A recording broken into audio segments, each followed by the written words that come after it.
এক শ্রেণীর মেয়ে আছে শাহবাগের গভীর রাতের স্লোগান কন্যা, বেড়াদের সাথে বৈশা বৈশা বিড়ি টানে। আছে না এমন এক শ্রেণী?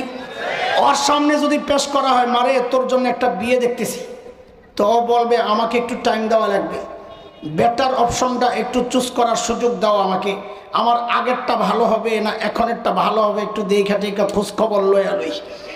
আমি আপনাকে জিজ্ঞেস করি, আপনারা মা বাবার বাধ্য সন্তান না অবাধ্য সন্তান? হ্যাঁ হ্যাঁ হ্যাঁ হ্যাঁ, বাধ্য সন্তান। তাইলে তো হিসাব সোজা। তো বলেন, আপনাদের এই টঙ্গীতে মেয়েদেরকে বিয়ে দিলে শ্বশুর বাড়ি দেখার জন্য কে যায়? মেয়ে যায় না গার্জিয়ান যায়? তাহলে তো টঙ্গীর মেয়েরা ভালো। কিন্তু আমাদের আর একটু ভিতরের দিকে গেলে মেয়ে দুই রকম।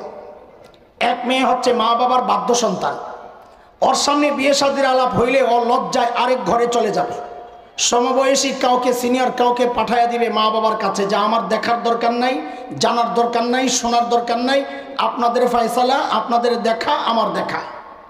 কিন্তু আরেক শ্রেণীর মেয়ে আছে শাহবাগের গভীর রাতের স্লোগান কন্যা, বেড়াদের সাথে বৈশা বৈশা বিড়ি টানে।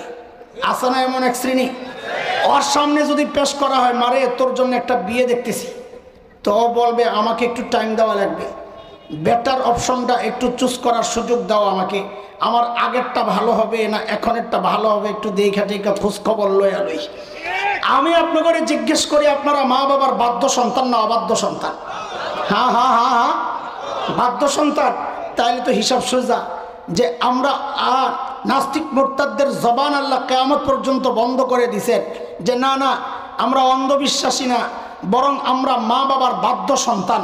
আমাদের বাবা আদম জান্নাত দেখছেন, আমাদের মা হাওয়া জান্নাত দেখছেন, আমাদের আর জান্নাত দেখার দরকার নাই। ঠিক আছে কথা? শয়তান যখন দেখছে তিন পদ্ধতি গ্রহণ কইরাও বেটারে ধোকা দেওয়া যায় না, বুঝছে এটা তো কট্টর মৌলবী। কট্টর মৌলবী শয়তো হইলে কি করতে হইব শয়তান জানে, বলে তো নেক্সট সুরতে ধোকা সাবাস কয়ে লেছে। বলে ভাই কি করতে হবে? জানে যে মৌলবীর টুপির প্রতি একটা দুর্বলতা আছে, মৌলবীর হিজাবের প্রতি একটা দুর্বলতা আছে, হ্যাঁ হ্যাঁ, মৌলবীর জায়নামাজের প্রতি একটা দুর্বলতা আছে, মৌলবীর তাহাজ্জুদের নামাজের প্রতি একটা দুর্বলতা আছে।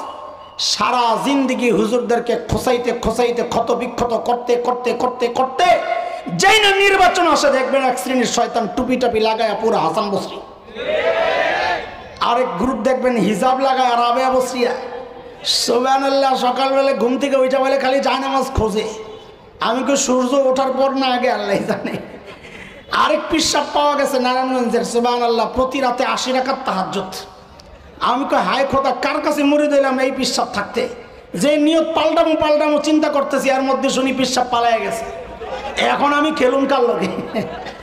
সুবহানাল্লাহ, এই পদ্ধতি শিখছে কার থেকে? কথা বলে না কার থেকে? শয়তান জয় দেখছে ওই তিন পদ্ধতিতে।